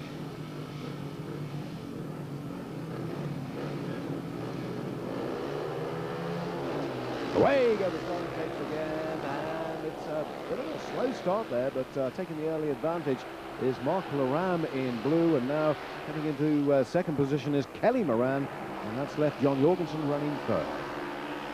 Mark Loram leading. There goes Kelly Moran. Kelly Moran in yellow and black. A battle going on between him and Jorgensen. It's Moran who's got the drop. Jorgensen still in third position.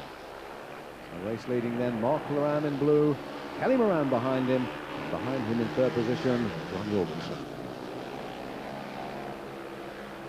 Well, it's been a sort of 6s and 7s type meeting for Mark Loram. He's picked up a reasonable score, but obviously his hopes have been dashed away by that earlier race where he wasn't able to compete. Obviously he's not going to be on the rostrum, but a very firm competitor around Oxford. Mark Loram race leading in the blue helmet colour. And it's still Kelly Moran stuck in for second place, and John Jorgensen in third. As Loram turns around, looks over his shoulder, over the line goes Mark Loram for a race victory.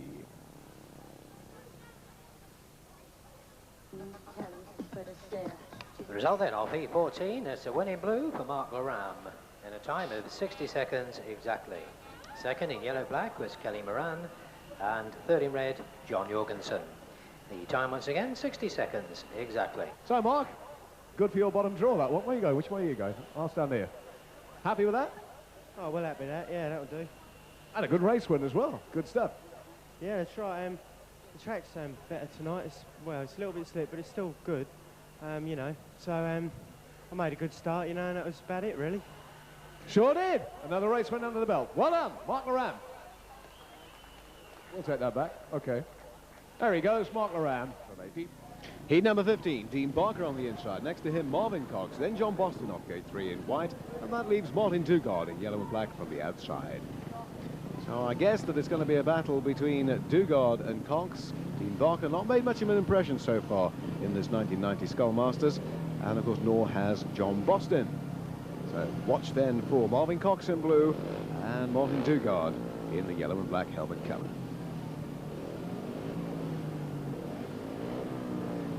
Riders just settling themselves down in anticipation for the start.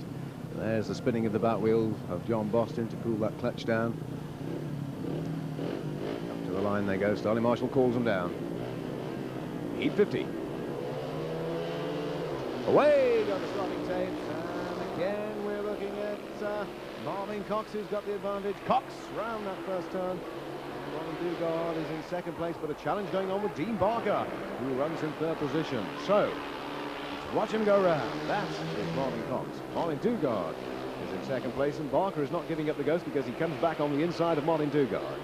Cox, Dugard and Barker in that order as they negotiate around the pit's turn. And it's Dugard who's really riding a tight line there to stop Dean Barker from inching his way through.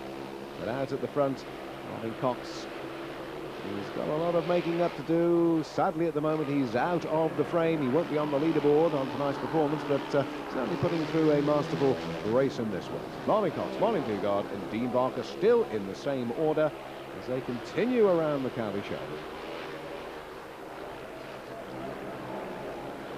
Well, it's Cox, Burke with Bradford now, who goes over the line. Marvyn Cox is there. So the result of heat number 15, and a win in blue for Marvyn Cox in a time of 61.1 seconds. Second in yellow-black was Martin Dugard, and third in red, Dean Barker. The time once again for that one, 61.1 seconds. Been a long time coming, but a race win for you. Yeah, in the end, I don't know what it is. I had a brand new bike tonight, and I tried it after Reading Monday, and everything was okay, but it's different when you go around on your own than having a race. Seemed a little bit spinny all the time. Had a different carburettor on, and I've put the same carburettor on that I've been using. It seems a lot better now. I don't know if it's because I made a good start and rode the right sort of line or whatever. We'll wait and see for the next one, then I've got my mind sorted out. Sure have. Well done, Marvyn Cox, race winner, Donald Cocker.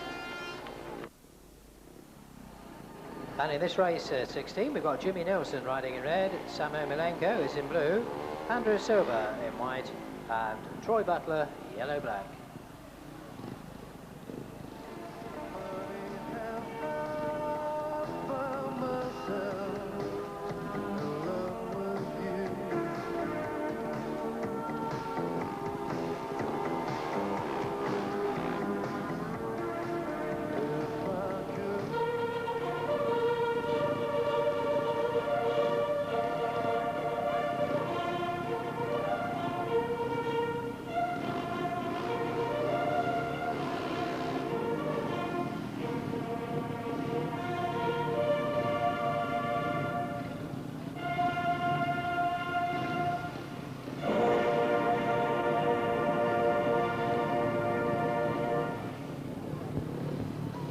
Heat 16 then, as we move towards the climax of the 1990 SKOL Masters. Ermolenko sitting with 10 points at the moment.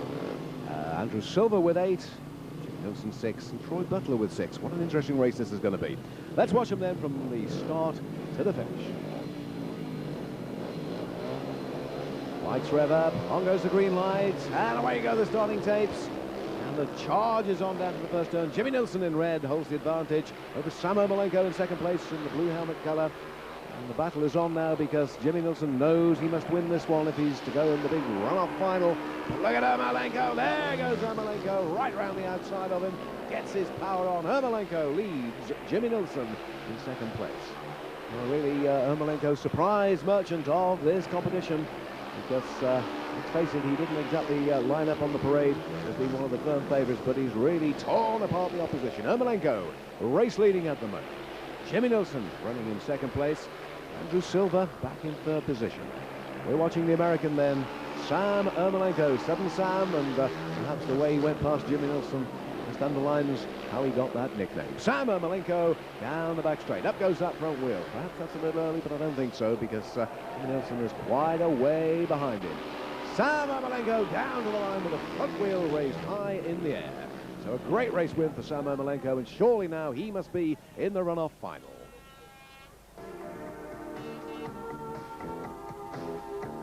Yes, indeed, the result of Heat 16, a win in blue for Sam Ermolenko. His winning time, 61.2 seconds. Second in white was Andrew Silver, and third in red, Jimmy Nilsen. The time once again, 61.2 seconds.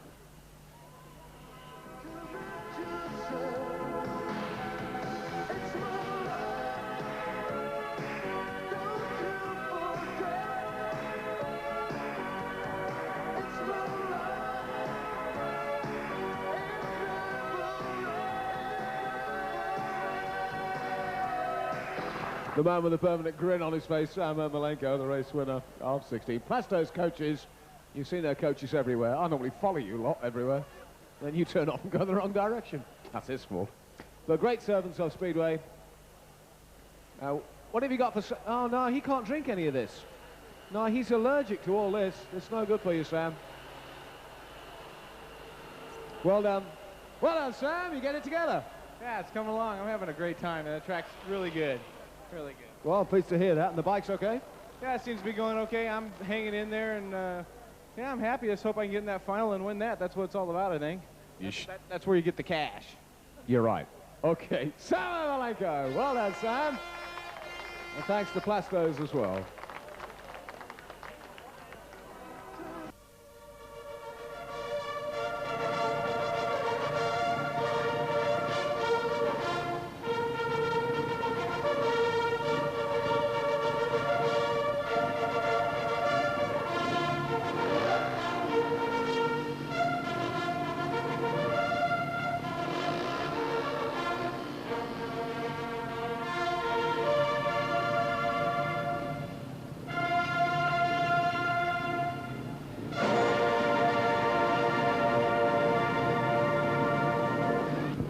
Heat 17 with Alastair Stevens, Stephen Davies, Troy Butler and John Bostin. And away go the starting tapes.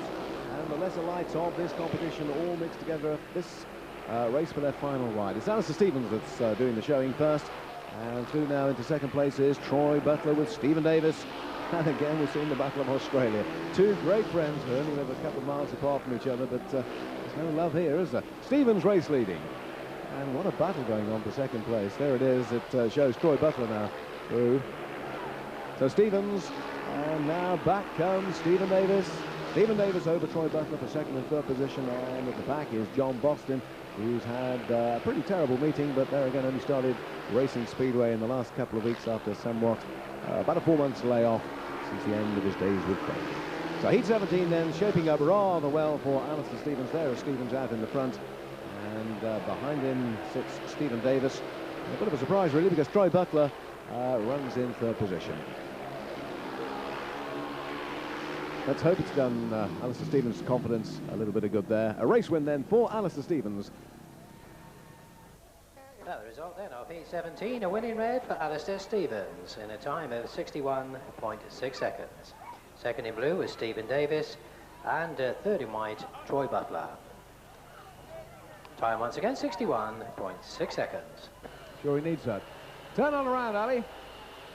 Seen you struggling with machine troubles, but put it together in that one. Yeah, it's about time I had a good race. I can't remember the last time I had a decent race, so I can't really put a finger on the problem. I just can't get the bikes going, and I can't get myself going properly at the minute, and this really getting me down. Well, as I say, you put it together on that one, so might have lifted the old confidence a bit, you think? Yeah, but you need more than one race. Well, I do anyway. I need more than one race. I just hope I can, you know, put something together in the next few weeks. Yep, let's hope so. All right, well done, Alastair Stevens. Ali Stevens, giving him a bit of support there. Can we take that back for you? Okay, well done, Ali. John Bostin, a tough meeting for you tonight to try and get on the point scoring board. Normally individual meetings, you might have a few more opportunities, but it's a fantastic lineup tonight. Yeah, well, it is very tough, you know. Like, they've got all the guys that are going at the moment, so it is quite tough, and I'm still trying things out, and that sort of coming in through halfway through the season is very difficult for anyone. Although I've been riding a broad grass tracking and on like a long track, and that is very different. Speedway is to those two other sports. We understand the management here have been giving you some help with the possibility of a bike loan. Is this the bike you've been using tonight, or? No, actually tonight I've used an engine off Simon Wigg. I'm trying that out. It seems better than that, but I think basically it's just down to myself, setting myself up for Speedway, just knowing what the right hand's doing to the brain really, and what the back wheel's doing. In your position, because you're in a similar type situation at Cradley, is it really just a question of trying to get your head down and just try and pick up some points as you go, and obviously hold on to your team place? Yeah, that's what. Yes, you've put it right. Yeah. But in the reserve berth, hopefully you should be able to do that. Do you think? I think so. Yeah. In the reserve berth, I think it's a bit easier to get points than what it is tonight. So against Coventry I had a couple of points, and then last week against Wimbledon again I was trying different things out and just getting used to the Speedway tracks. They're a lot slicker than what I expected, and that I don't know, this year they seem to be slicker. I don't know if they're using a different shale or not, and it just seems to be getting used to it again, going into the turn so fast and letting the bike slide really. Well, we were saying earlier to a couple of riders, we don't think the dry weather's helped very much. How does this compare? Does it compare in any way to grass? Not really. I suppose the speed is about the same as in the size of the tracks. Grass track is a lot faster down the straights, but the tracks are bigger, so Speedway is slower, but the tracks are smaller, so basically the speeds are the same for the size tracks. The surface is a lot different. There's a lot more grip on grass track. I ride the grass track a lot harder than Speedway, and I think, as I said before, it's just a matter of me getting used to going into a turn very fast, but sliding with the bike, just letting the bike go up towards the fence a bit. Because without being rude to the rider in question, there was a rider here who rode on grass, no longer in the Oxford team, and everyone always used to accuse him of always riding a grass track style.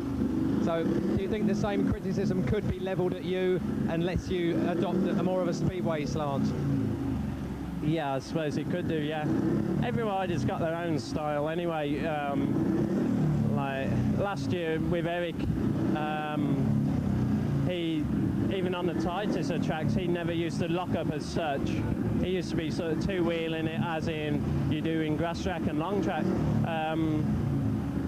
But there again, he could change to a Speedway tile, so you can come in full lock, whatever. It's difficult to say things like that. Well, best of luck for the rest of the season, and hopefully hang on to your team place. Thank you very much. Yes. Getting towards the climax stage of this 1990 SKOL Masters, Heat 18 is next up. Jimmy Nilsen rides on the inside in the red helmet colour. John Jorgensen off gate 2 in blue. Shawn Mcculloch in white off gate 3. And from the outside, Dean Barker in yellow and black. Well, it really is going to be a battle between Jimmy Nilsen and John Jorgensen, both riders on the scoreboards with 6 points each under their belt. Heat 18 then should sort out one from the other. Again, we witness the spinning back wheel just to cool that clutch down, ready for what's hopefully going to be a lightning start for Shawn Mcculloch. There's Mcculloch in the white helmet colour. Nilsen there settles himself down. Jorgensen comes alongside him. There's Barker. Way go the starting tapes, and it's Barker who's taking the big drive around the outside, but really Jimmy Nilsen's taking full advantage. He's got the power on early on the inside. Neilson race leads, and tucked up behind him now is John Jorgensen and Dean Barker in third position. Jimmy Nilsen, who's guested 1 or 2 times for various clubs at Cowley, has always produced a double score, is well, having a little bit of a difficult night tonight, which is quite a surprise really. Jimmy Nilsen race leading. There is John Jorgensen. Jorgensen now again going to go for the wider line, perhaps looking for that elusive dirt, but not finding it there because it's still Jimmy Nilsen race leading. John Jorgensen through the second place. Jorgensen's closing the gap down. There goes Jorgensen, almost running alongside him, but Nilsen quickly cuts back on the inside. Jimmy Nilsen race leading. John Jorgensen still in second place, and Dean Barker commanding the third position.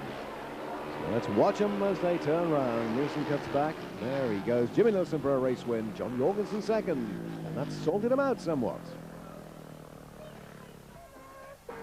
So the result of heat number 18, a win in red for Jimmy Nilsen.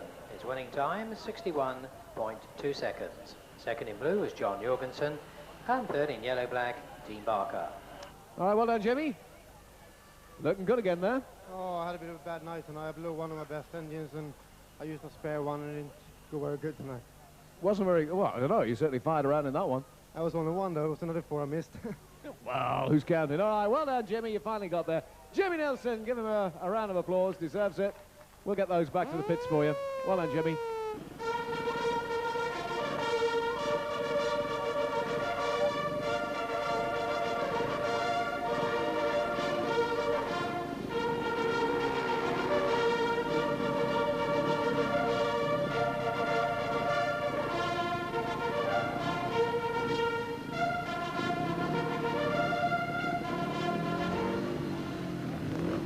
A race and a half lining up. Marvyn Cox on the inside gate in the red helmet colour. Simon Wigg off gate 2 in blue. Loram off gate 3 in the white helmet. And sudden Sam Ermolenko off gate 4 in yellow and black. Check this one out, one of the best races of the night.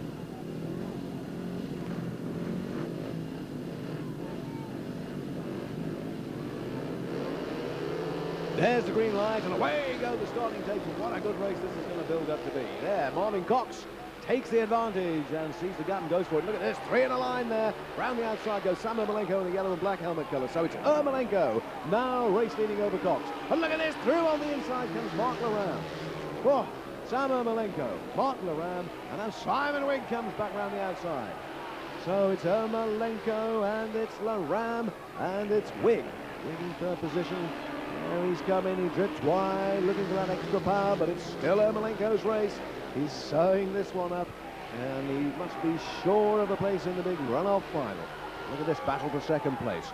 It sees Simon Wigg in the blue helmet colour, and it also sees Mark Loram. It's Wigg who's got the advantage. Wigg moves up through into second place, and Loram goes back into third position. Ermolenko, Wigg and Loram in that order. And what a terrific heat 19 this is building up to be. Ermolenko goes over the line for a victory in first place. And that leaves Simon Wigg second and Mark Loram third. So the result then of heat 19 and a win in yellow-black for Sam Ermolenko. The time of 61.2 seconds. Second in blue was Simon Wigg, and third in white, Mark Loram. Time once again, 61.2 seconds. GC Campbell, the sponsors of this one. And, yeah! I think Sam's enjoyed his racing tonight, eventually.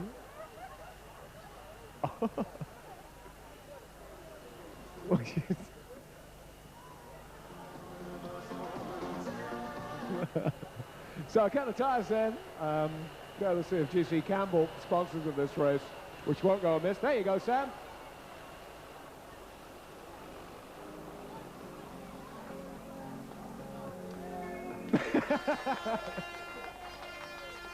The last time we spoke, what did you say? 2 down, now 3 down? Well, one more to go. The big one. The big one. The one for the cash.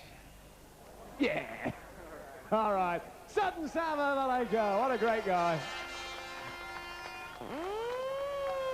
It is great to see Sam riding Speedway. You know, we all feared the worst the end of last year, but it's great to have him back. What a character.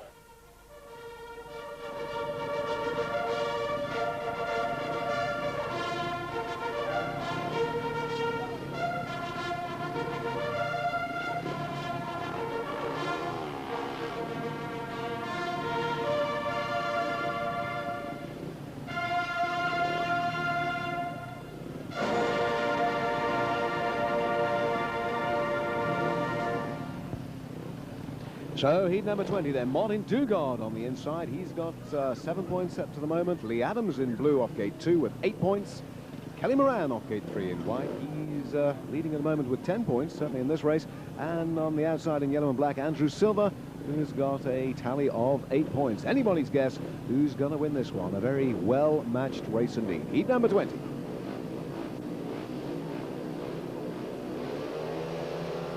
Way you go, the starting station, all four charge their way around the first turn. It's Marvyn Dugard in red, who's the first to show. And on the inside of him, Leigh Adams, and that leaves Andrew Silver in third position, and Kelly Moran at the back. That's quite a shot. So, look at Marvyn Dugard. There is Dugard. There goes Adams and Silver down on the inside of Leigh Adams, but it's still Dugard who's showing first, opening up, about 3 machine lengths in it between him and second place man, Leigh Adams. So Dugard and Adams and Silver. Silver tries that inside line again. No success at the moment. Still Dugard race leading. Dugard with his wheels in line and opening up a lead over him and the second place man. And this race really is all about the England international Marvyn Dugard. There goes Andrew Silver. So Dugard race leading. Silver now into second place, and that's forced Leigh Adams to run in third position. And it's left Kelly Moran at the back. It's still all about Marvyn Dugard. Success around his own track in this race. Marvyn Dugard race leads. There goes Dugard. Silver in second place.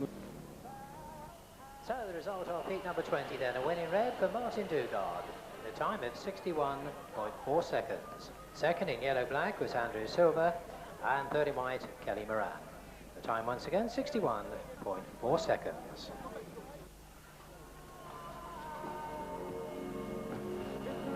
Well done, Martin, putting it together in the final race.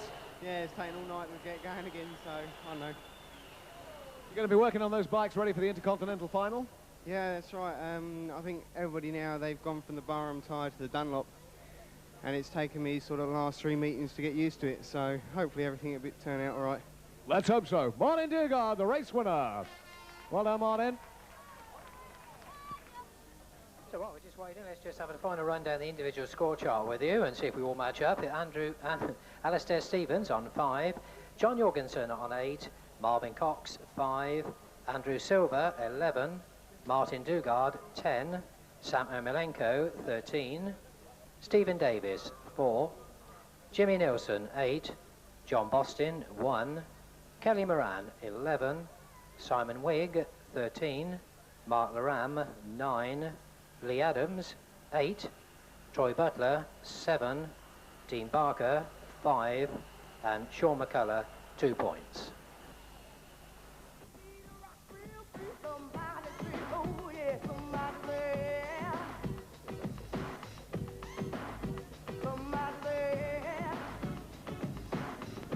Okay, here they come, the big run-off do-or-die final with the Dosh.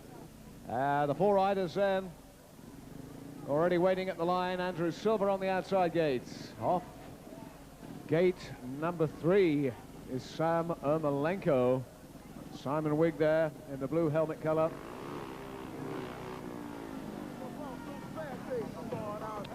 Simon off gate 1 then.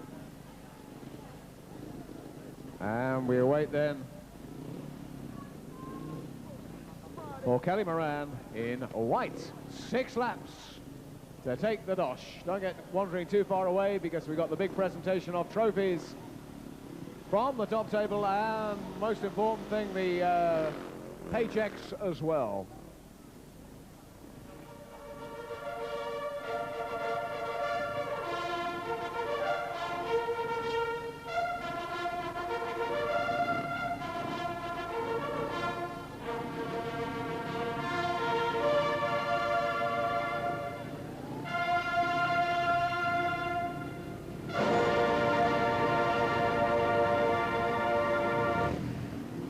So, Simon Wigg, Kelly Moran, Sam Ermolenko and Andrew Silver in that order at the starting line. 6 grueling laps around the Cowley Stadium to determine the 1990 SKOL Master.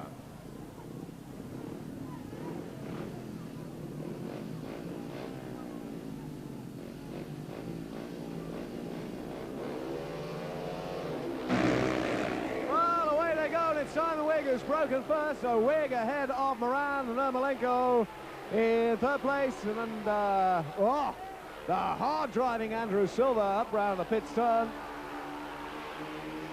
So Wiggy, Moran, and now Silver again on the inside on the attack of Sam Ermolenko. It's Ermolenko who shows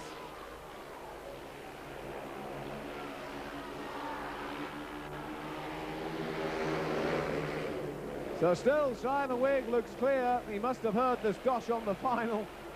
And look at this, shoulder to shoulder for 2nd place, and it's the Bizzo coming up from Sam Ermolenko now, moved up to 2nd place. Kelly Moran runs 3rd, and Andrew Silver at the back as the dust bites up around Cowley.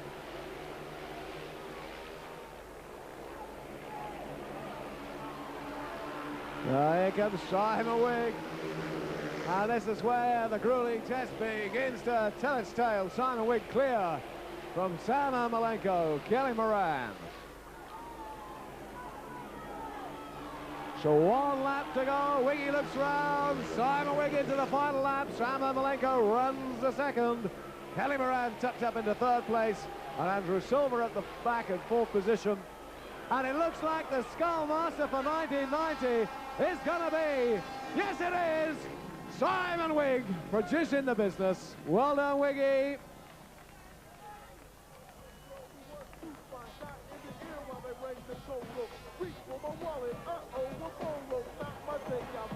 So the result of heat 21, the 6 lap final. So the SKOL Masters 1990, the winner in blue, Simon Wigg. And Simon's winning time for that one, 90.6 seconds. 2nd in red was Sam Ermolenko, and 3rd in white, Kelly Moran. The time once again, 90.6 seconds, 90.6.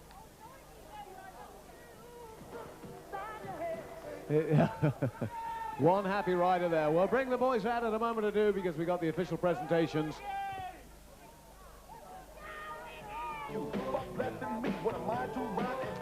But first of all, we have to present Simon Wigg because he won the last race with, yes, more work for Simon Wigg, and Action Video Services providing the prize for that. So well done, Wiggy, for that one. Don't go too far away, Simon.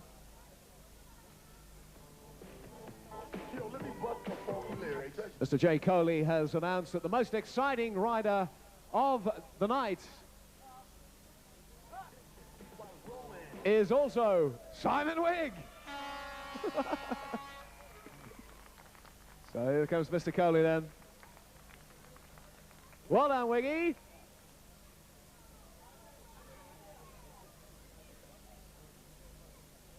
Arrow darts, or just get the official presentation with Simon. You've done that. You could tell me in a minute. The fastest cheater of the night, believe this or not, is Simon Wigg. So hang on, Simon. Trophy for the yes. I'm going to have a word with Wigg in a minute because he's just told me something under his breath, which I don't believe, but obviously is true. To bring them up then for the 1990 SKOL Masters, the awards.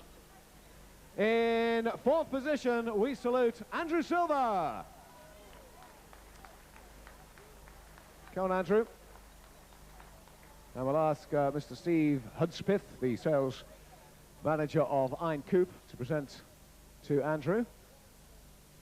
Come on, Andrew. Come on down.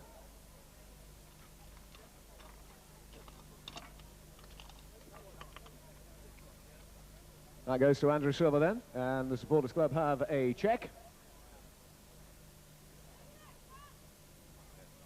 And a £25 cheque as well to Andrew. Perhaps, Jeff, you'd like to take that over.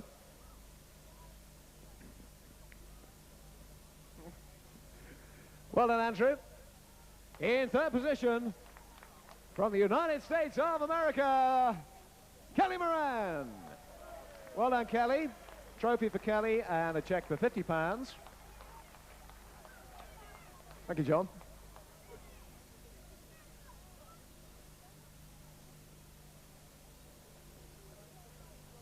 Thank you, Kelly. Well done. Check for 50. Kelly, got some dough here. Got some dosh. You know.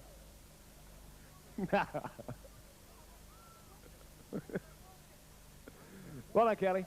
So the runner-up then for the 1990 SKOL Masters, also from the United States of America. We're pleased to have him back on the Oxford Shale, Ermolenko. Yeah.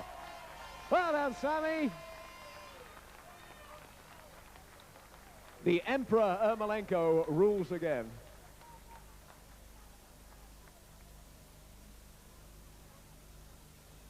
So the old photo call with Steve and Sam Ermolenko. And boy, oh boy, he's put a bit of flavour in tonight's meeting. Well done, Sam. Wants his cash. He's been on about this cash all night. Where's my cash? Okay. Well done. Okay. Thank you, Sam. Give him a round of applause. Great competitor. Where's Sue? Because we need Sue from Action Videos to come over. Because, ladies and gentlemen, let us now announce that the 1990 SKOL Master is Simon Wigg.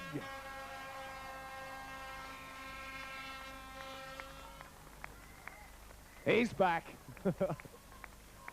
So, trophy then for Wiggy. Do the old photo call for that. Oh, right, Steve's on that, okay. So one trophy there. Don't go away, Simon, because we have now the cheque. Simon Wigg benefit night tonight, I think. So the old cheque from Jeff Barber there. Oh, thanks very much. And Steve is going to hand over the official SKOL Masters trophy as well to Simon. Don't go away, because I want to have a word with Wiggy. Right. And that is the official trophy, which Simon keeps for the year, of course. Unfortunately, last year's winner didn't clean it.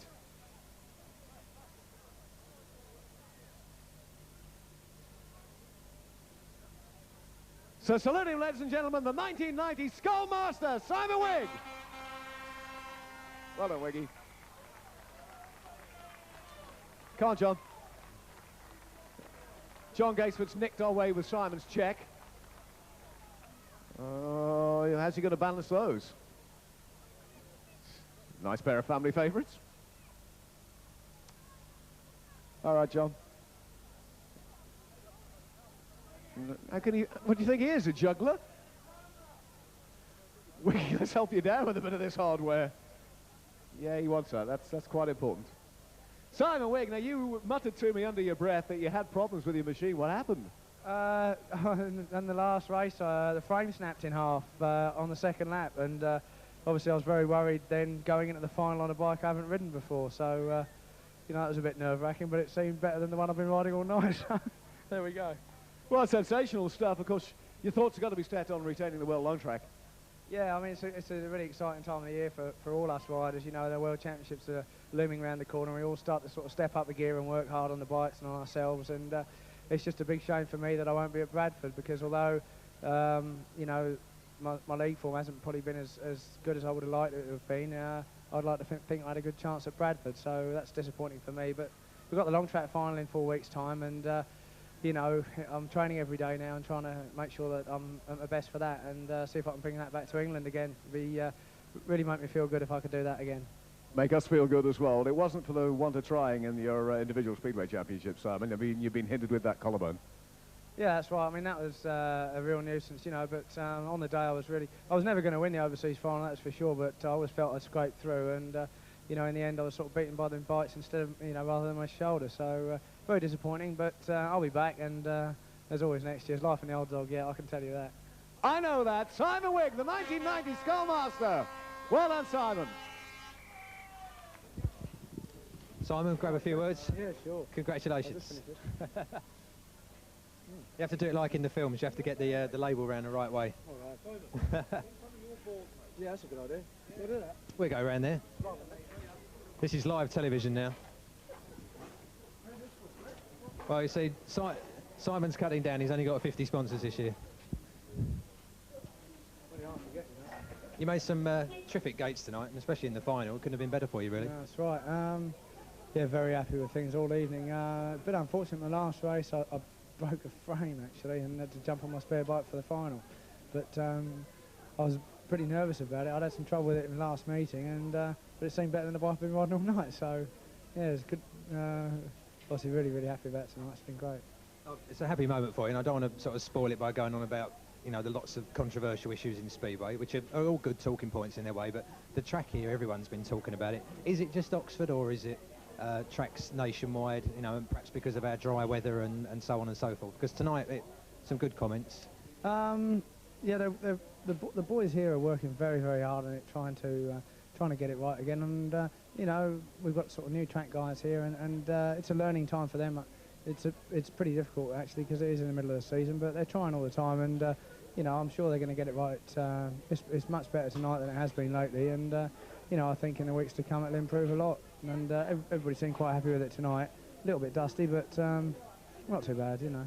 This will set you up tonight nicely, I presume, tonight, a good win, and perhaps get your average up a bit in the league, do you think? Yeah, I mean, obviously it's nice to have a sort of good average. That makes you feel good when you read it in the paper, but you know, I think every rider of the World Championships is the most important thing, and obviously I'm pretty disappointed not being in it. But, you know, we've got a lot to go for at Oxford. We've normally been in the drive